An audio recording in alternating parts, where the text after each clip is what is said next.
والضر بيد ربك فلما تخشى أحد. الله يخليك، تعالوا سؤالك يراك. اللهم امين يا رب العالمين، اللهم امين. ما نفعل يا العودة إلى الله، عليكم بالعودة إلى الله، عليكم بالعودة. العودة هي الأصل، بدونها لا شيء.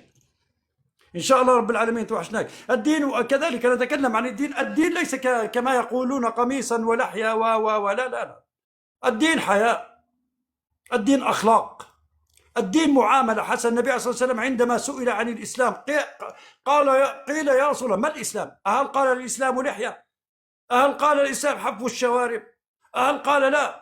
هذه تأتي بعد ذلك. الدين المعاملة، الدين من غشنا ليس منا. الدين ما هو؟ بل لم يوقر كبيرنا ويرحم صغيرنا فليس منا. هذا هو الدين. الدين هو الأخلاق. إنما الأمم الأخلاق ما بقيت، فإنهم ذهبت أخلاقهم ذهبوا. تحية من كيف أهلا